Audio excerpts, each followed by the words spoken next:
오늘 하나님의 말씀은 로마서 8장 26절부터 30절 말씀입니다. 이와 같이 성령도 우리의 연약함을 도우시나니 우리가 마땅히 기도할 바를 알지 못하나 오직 성령이 말할 수 없는 탄식으로 우리를 위하여 친히 간구하시느니라.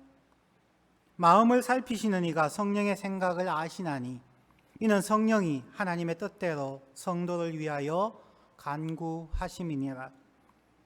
우리가 알거니와 하나님을 사랑하는 자 곧 그의 뜻대로 부르심을 입은 자들에게는 모든 것이 합력하여 선을 이루느니라. 하나님이 미리 아신 자들 또한 그 아들의 형상을 본받게 하기 위하여 미리 정하셨으니 이는 그로 많은 형제 중에서 맏아들이 되게 하려 하심이니라. 또 미리 정하신 그들을 또한 부르시고 부르신 그들을 또한 의롭다 하시고 의롭다 하신 그들을 또한 영화롭게 하셨느니라. 아멘. 오늘 리폼드 액센트, 개혁주의 액센트의 두 번째 시간입니다. 지난 주일에는 개혁주의의 강조점, 리폼드 액센트 설교 시리즈의 서론으로서 하나님의 교회에 대하여 살펴보았습니다. 예수님께서 베드로의 신앙 고백 위에 주님의 교회를 세우시겠다고 말씀하시고 주님의 교회의 파운데이션, 토대가 무엇인가에 대하여 두 가지를 말씀하시고 또한 교회의 사명이 무엇인가에 대해서 한 가지를 말씀하신 것을 저희들이 함께 살펴보았습니다.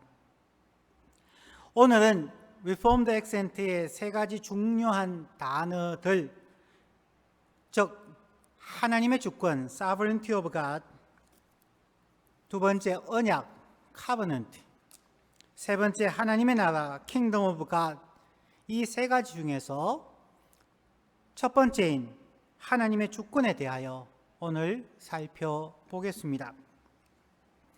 하나님의 주권에서 세 가지를 우리가 생각하게 됩니다. 첫 번째는 하나님의 주권은 하나님의 계획과 하나님의 능력과 밀접한 관계가 있습니다. 개혁주의 신학을 가진 그리스도인들은 하나님의 주권에 대하여 절대적인 믿음을 가집니다. 이 세상에서 일어나는 모든 일들, 국가들 간의 관계들부터 개인의 일상의 삶과 믿음에 이르기까지 궁극적으로 하나님의 절대적 주권적 섭리 아래에 있다고 믿습니다. 특별히 우리들의 구원은 하나님의 주권에 의해 이루어진다고 믿습니다. 왜냐하면 어떠한 사람이라 할지라도 인간의 생각이나 말과 행동, 어떤 업적이나 욕망은 죄의 영향력에서 자유로울 수 없기 때문에 우리 스스로를 구원할 수 없습니다. 바울 사도는 에베소서 2장 1절에서 이 부분을 강조합니다.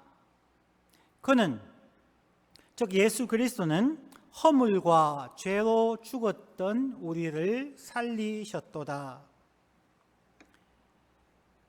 구원과 관계된 모든 능력의 면에서 우리 모든 사람은 허물과 죄로 죽어서 스스로 구원할 능력이 없음을 선언하고 있습니다. 오늘 성경 본문에서는 사도 바울이 허물과 죄로 죽었던 우리를 살리시는 하나님의 주권의 단계를 네 가지 단계로 설명합니다. 30절 말씀입니다. 또 미리 정하신 그들을 또한 부르시고 부르신 그들을 또한 의롭다 하시고 의롭다 하신 그들을 또한 영화롭게 하셨느니라. 즉 첫 번째 단계는 하나님은 우리의 계획을 위한, 즉 우리의 구원을 위한 계획을 미리 정하셨다는 말입니다. 두 번째 단계는 하나님께서 우리 각 사람을 향한 구원의 계획에 따라서 각 사람을 하나님께서 친히 먼저 부르셨습니다. 세 번째 단계는 하나님께서 부르신 사람들을 예수님의 십자가의 죽으심과 부활을 통하여 그것을 믿음으로 고백하는 모든 사람들을 의롭다 하십니다. 그리고 네 번째 단계는 미리 정하시고 부르시고 의롭다 하신 사람들을 영화롭게 하십니다. 이 모든 과정에서 하나님은 주권적으로 계획하시고 결정하시고 인도하시고 도우시고 성실하게 완성하신다 하는 의미에서 하나님의 신실하심, faithfulness를 강조하고 있습니다. 하나님께서 모든 것을 주관하십니까?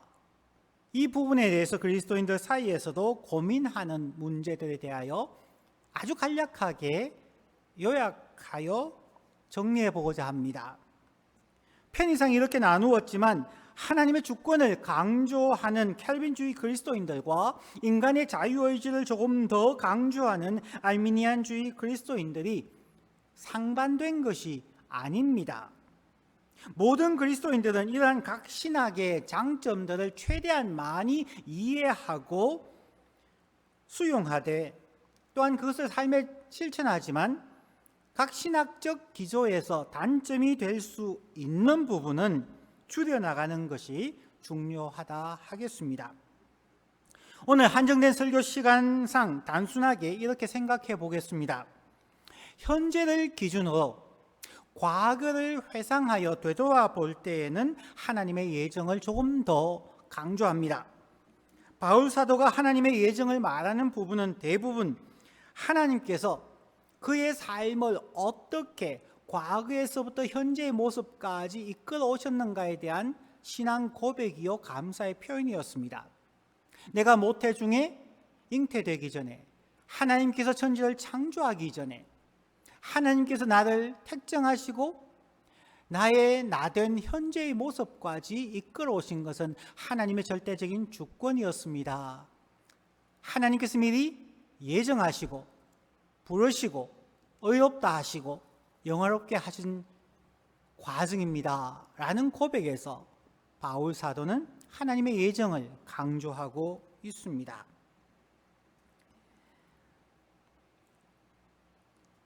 바울 사도가 돌이켜 보았을 때에 사람들은 그를 칭찬하고 존경하지만 바울 사도가 지금까지 살아온 모든 모습들, 예수 그리스도의 흔적들, 자신이 교회를 위하여 이루었다고 할 수 있는 모든 업적들, 즉 나의 나된 것은 하나님의 미리 정하심과 부르심과 의롭게 하심과 영화로움을 믿고 이 모든 것이 하나님이 행하신 것입니다 라고 고백하는 것이죠.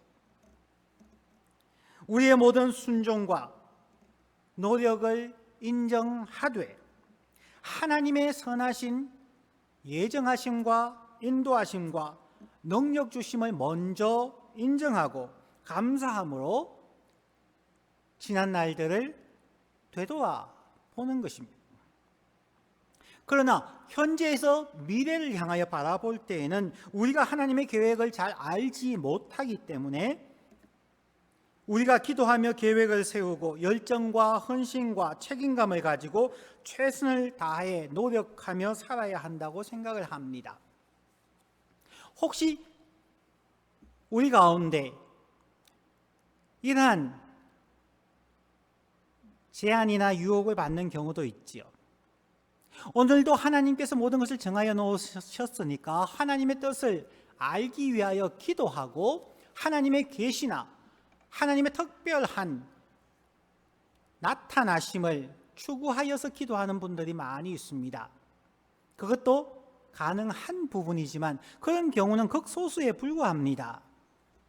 하나님이 우리를 인도하신다는 것을 믿음으로 그 믿음 위에서 우리가 열심히 계획하고 실천해가는 열정과 계획성이 우리에게는 필요한 것일 것입니다.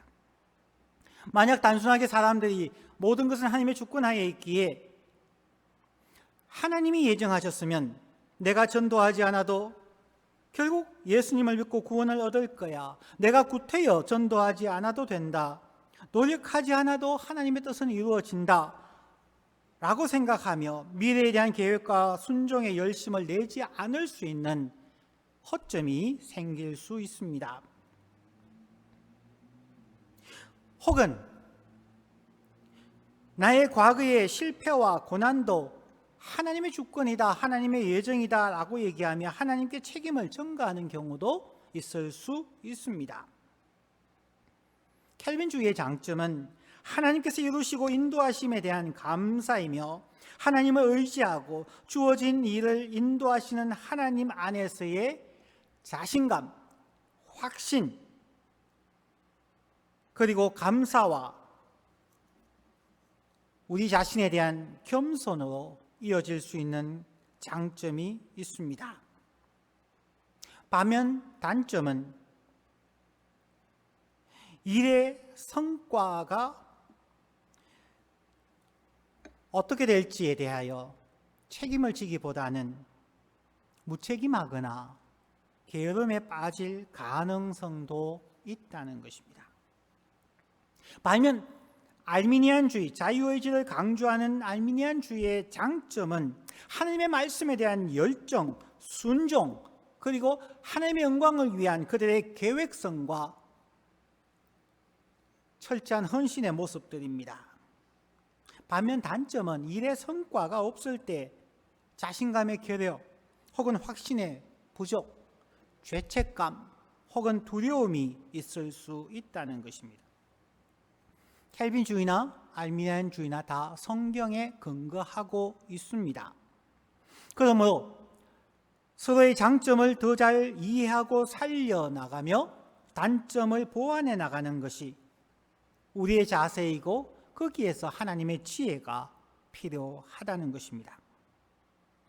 이제 다시 성경 본문으로 돌아갑니다. 오늘 성경 본문에서 바울 사도가 강조하는 것은 우리의 삶에서 역사하시는 하나님의 주권입니다. 4단계 다시 말씀드리면 하나님께서 우리를 미리 정하셨습니다. 예정하셨습니다. 두 번째, 하나님께서 그 정하심에 따라 우리를 부르셨습니다. 세 번째는 하나님께서 부르신 우리를 의롭다 하십니다. 그리고 네 번째로 의롭다 한 우리를 영화롭게 하십니다. 라고 선언하고 있습니다. 그러면 우리가 노력하지 않아도 이러한 과정이 이루어지며 결국 우리 모두는 영화롭게 될까요? 그렇지는 않습니다. 하나님의 주권은 우리 그리스도인들의 믿음과 순종의 헌신을 요구합니다. 그런데 우리 스스로의 믿음과 순종이 가능할까요? 하나님의 주권과 그리스도인의 믿음과 순종은 성령 하나님의 사역과 밀접하게 연결되어져 있습니다. 그래서 오늘 본문의 두 번째로 생각해 보아야 할 것, 하나님의 주권은 성령님의 중보 기도와 하나님의 뜻과 밀접하게 관계되어져 있습니다. 성령 하나님께서 우리 각자의 연약함을 도우십니다. 예수님께서 보내어 주시는 성령 하나님은 우리의 연약함을 살펴보시고 말할 수 없는 탄식으로 간절하게 중보 기도해 주십니다. 그리고 궁극적으로 예수님께서 말씀하신 것과 같이 예수님의 말씀을 기억나게 하시고 깨닫도록 가르쳐 주십니다. 이 말씀이 요한복음 14장 26절에 예수님께서 친히 하신 말씀으로 기록되어져 있습니다. 보혜사 곧 아버지께서 내 이름으로 보내실 성령, 그가 너희에게 모든 것을 가르치고 내가 너희에게 말한 모든 것을 생각나게 하리라.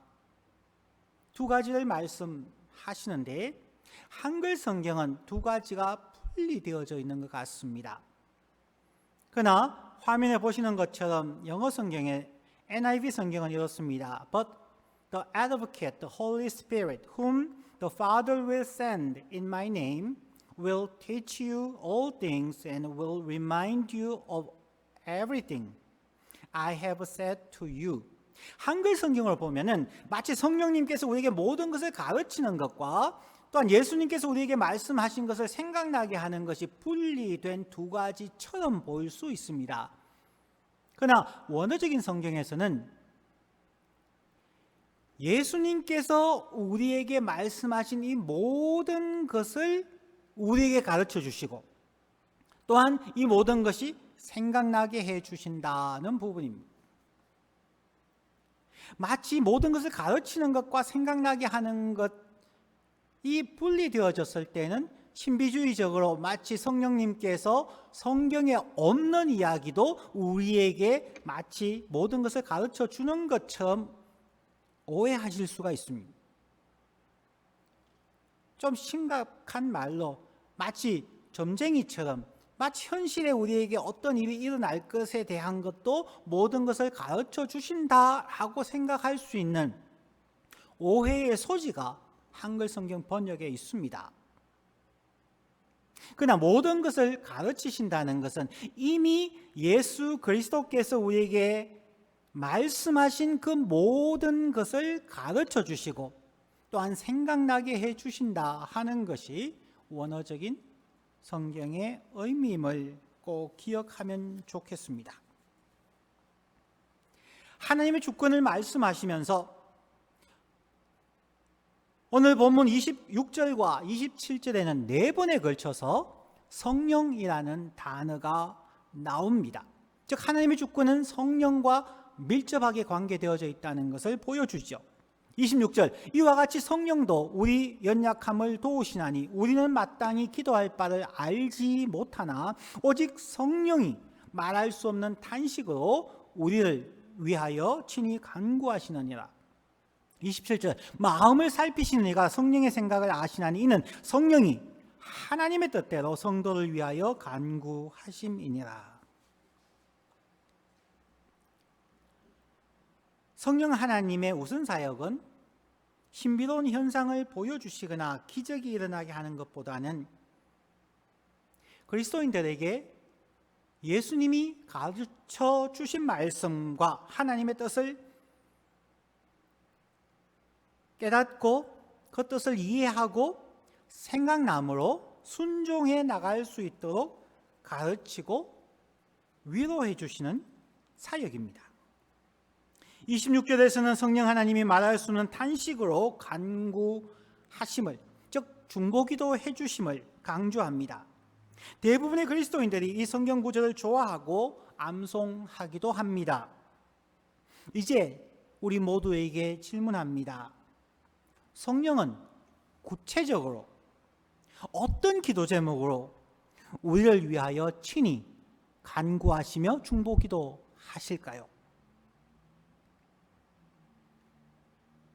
27절에서는 성령이 하나님의 뜻대로 성도를 위하여 간구하심이라고 구체적으로 성령님의 간구, 중보기도의 내용을 말하고 있습니다. 성령님께서 우리의 요구, 우리의 생각을 위하여 중보기도 하실 수도 있지만 그것이 주요 중보기도의 내용이 아니라는 것입니다. 우리를 향한 하나님의 뜻대로 우리 모든 성도를 위하여 중보기도, 즉 친히 간구하신다고 성경은 분명하게 기록하고 있습니다. 성령님은 단순히 우리의 희망사항처럼 마치 알라딘의 요술램프에 갇혀있던 지니가 요술램프를 문지르면 거기서 퐁 하고 나와서 3가지의 약속을 들어주는 그러한 하나님이 아닙니다.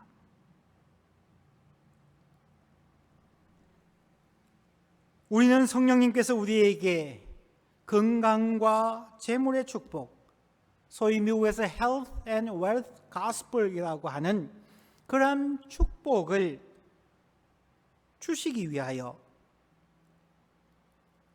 우리를 위하여 중보기도 하시는 것은 아닐 것입니다. 그것은 우리의 희망사항이고 그러면 너무나 좋은 것은 사실입니다. 그러나 만약 그것이 우리를 향한 하나님의 뜻과 상충된다면 성령 하나님은 어떤 기도 제목으로 우리를 위하여 친히 간구하실까요? 로마서 8장 27절의 말씀, 성령이 하나님의 뜻대로 성도를 위하여 간구하심이라 꼭 강조하는 것을 꼭 기억하면 좋겠습니다. 그러면 성령님께서 우리를 위하여 간구하시는 기준인 하나님의 뜻은 무엇일까요? 그래서 오늘 하나님의 주권의 세 번째로, 하나님의 주권은 결국 하나님의 뜻과 연결되어져 있어서 하나님의 뜻을 이루어 가시는 과정에서 하나님의 주권이 나타난다는 것입니다. 28절과 29절 말씀을 봅니다. 우리가 알거니와 하나님을 사랑하는 자, 곧 그의 뜻대로 부르심을 입은 자들에게는 모든 것이 합력하여 선을 이루느니라. 하나님이 미리 아신 자들 또한 그 아들의 형상을 본받게 하기 위하여 미리 정하셨으니 이는 그로 많은 형제 중에서 맏아들이 되게 하려 하심이니라. 성령님께서 우리 모두를 위하여 말할 수 없는 탄식으로 기도하시고 도우시는 이유는, 또한 그 대상이 되는 사람들은 하나님의 주권적 인도하심과 성령의 도우심으로 말미암아 모든 것이 합력하여 선을 이루게 하십니다. 합력하여 선을 이루시는 것은 30절에 말한 것처럼 하나님의 주권 아래에서 하나님께서 우리 각 사람을 미리 예정하시고 우리를 또한 부르시고 부르신 우리들 또한 의롭다 하시고 의롭다 하신 우리들 또한 영화롭게 하십니다. 하나님께서 모든 그리스도인들에게 주권적으로 인도하시는 일들, 그리고 합력하여 선을 이루시는 것은 하나님께서 미리 정하심과 부르심과 의롭게 하심과 영화롭게 하는 것입니다. 이렇게 합력하여 선을 이루어 가기 위하여는 두 가지 조건이 있음을 28절에서 말하고 있습니다. 이 두 가지 조건을 통하여서 궁극적으로 합력하여 선을 이루는 것이 무엇인가 하는 것이 오늘 설교의 마지막 결론입니다.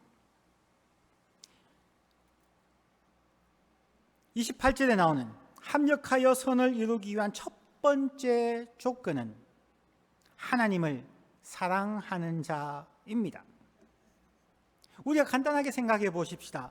사랑이 무엇입니까? 저와 여러분이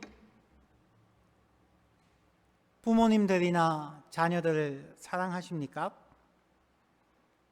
그럼 부모님들과 자녀들을 어떻게 사랑하십니까? 의식주를 제공하는 것뿐만 아니라 자녀들 학교에 보내고 스포츠나 야외 활동을 할 수 있고 친구들에게 뒤처지지 않도록 때로는 과외도 시키고 그 모든 과정을 위하여 많은 돈을 투자하고 시간과 정성을 투자합니다.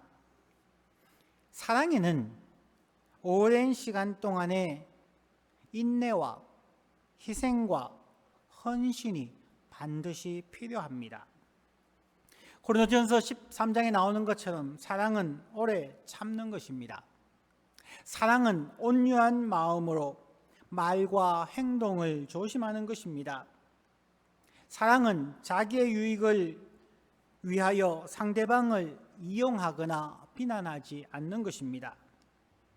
사랑은 끝까지 상대방을 믿어주고 소망하며 견디는 것입니다. 하나님을 향한 우리의 사랑은 어떠합니까? 단순히 교회에 다니는 것만이 아닙니다. 단순히 주일 예배에 참석하는 것만이 아닙니다. 하나님을 사랑하는 자는 하나님의 나라와 하나님의 뜻의 성취를 위하여 시간을 헌신하는 사람입니다. 하나님을 사랑하는 자는 하나님의 나라와 하나님의 뜻을 성취하기 위하여 재능과 재물을 헌신하는 사람입니다.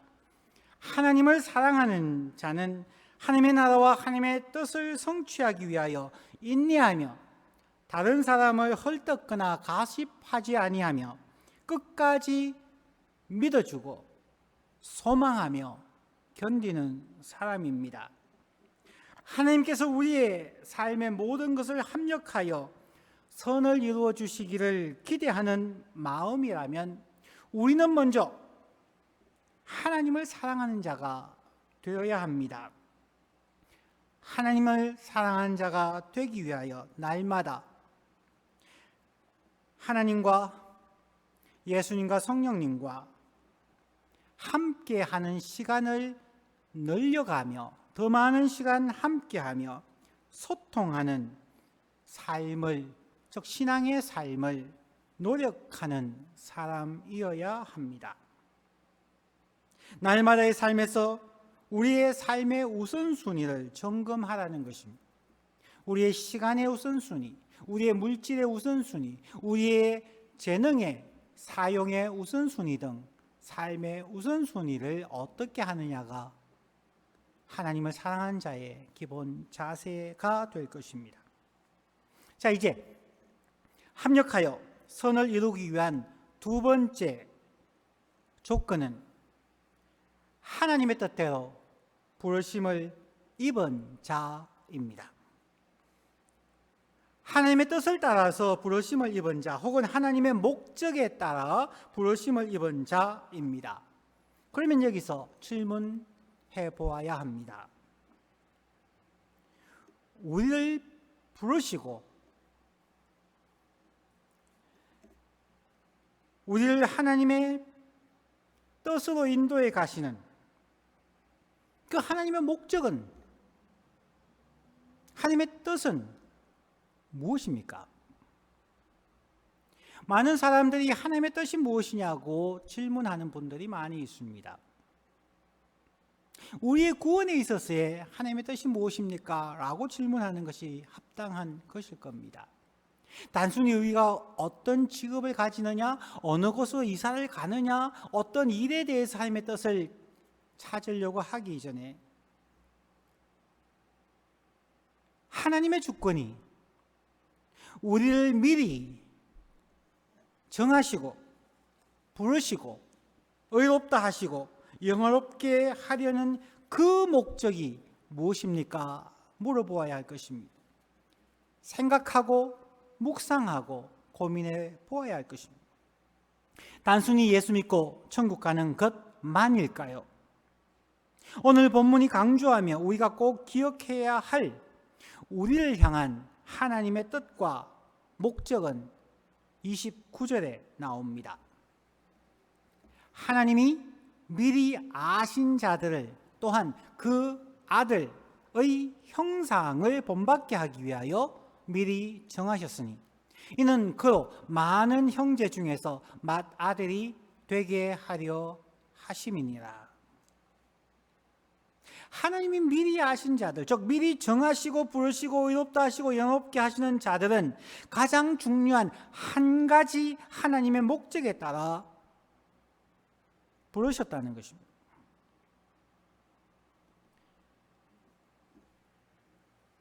첫 번째는 하나님을 사랑하는 사람들, 그리고 두 번째로 하나님의 뜻을 따라 부르심을 받은 사람들이 그 궁극의 목표를 향하여서 그 아들 예수 그리스도의 형상을 본받게 하기 위하여 미리 정하셨다는 것입니다.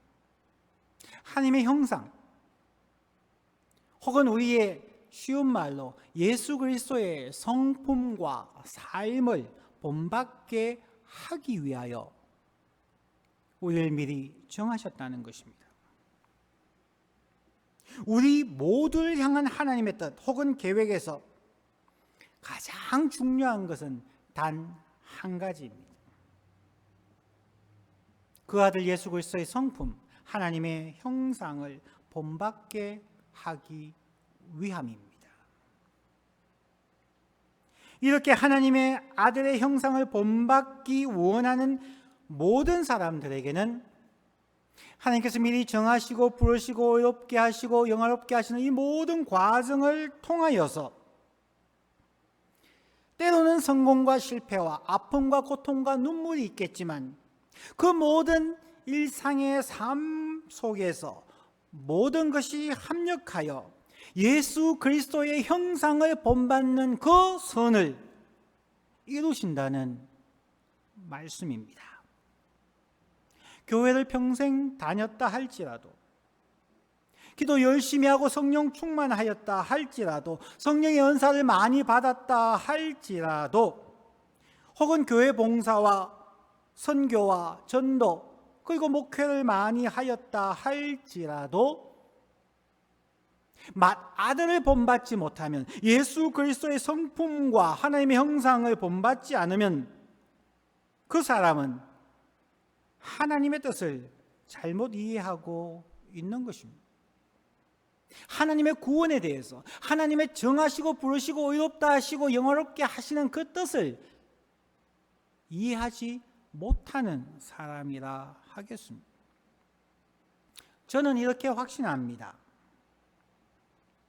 그리스도인들의 신앙생활이나 봉사, 심지어 목회를 하거나 선교사역을 하는 것은 각 사람이 그리스도의 형상, 그리스도의 성품을 닮아가기 위한 수단에 불과합니다. 과정에 불과하다고 할 수 있습니다. 제가 목회를 하는 이유, 저는 큰 교회를 이루거나 설교를 잘하거나 어떤 사람들에게 인정받는 자가 되기를 원하지 않습니다. 제가 목회를 하는 궁극의 목표는 이 모든 과정들, 기쁨과 슬픔의 이 모든 과정을 통하여서 제가 날마다 그리스도의 성품을, 하나님의 형상을 닮아가는 것입니다. 모든 직장처럼 목회도 어려운 일들이 많이 있습니다. 또한 기쁨과 즐거움도 있습니다.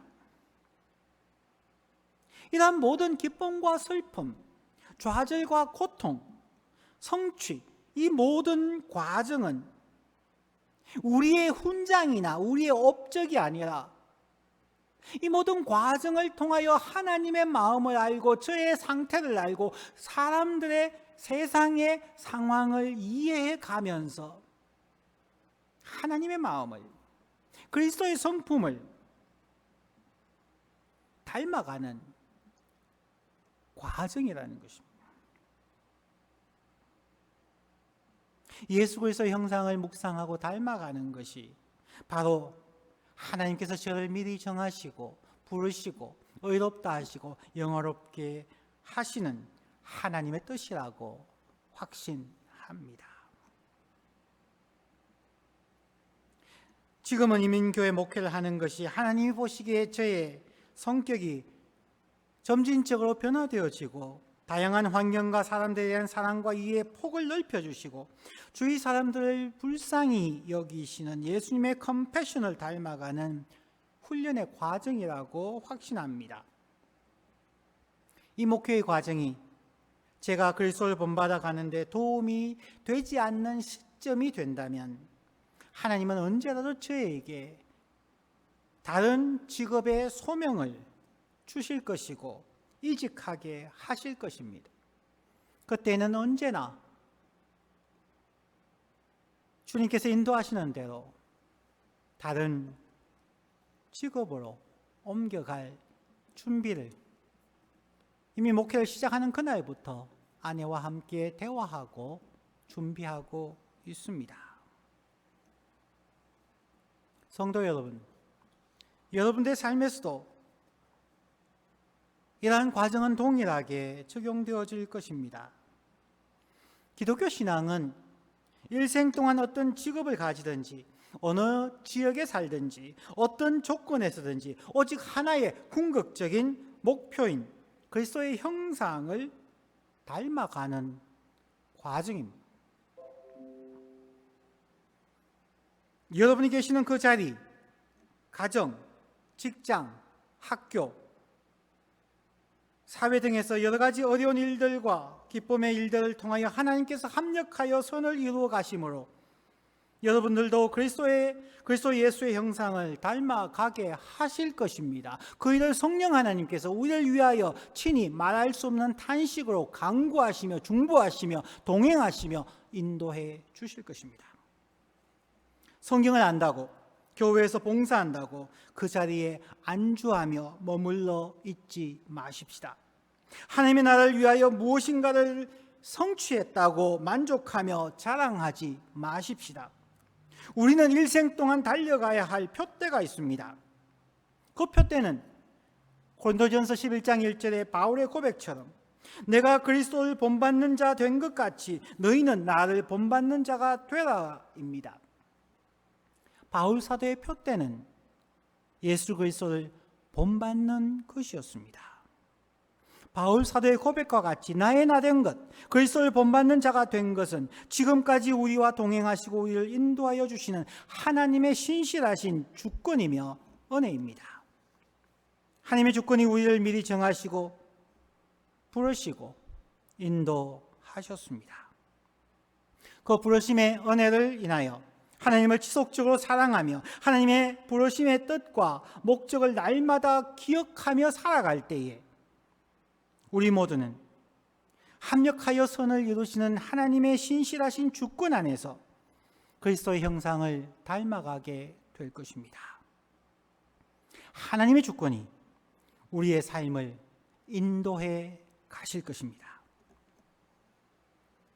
저는 우리 모두가 하나님을 사랑하는 자로 우리의 삶의 우선순위에 하나님과의 시간을 늘리며 하나님의 나라를 위한 우리의 재능과 물질과 삶을 나누어 가는 과정을 통하여 하나님을 사랑하는 자가 되며 또한 우리가 하나님의 뜻을 지속적으로 추구해 가는 삶, 하나님의 뜻을 추구하여 그리스도의 형상을 추구해 가는 삶을 살아가기를 간절히 소망합니다.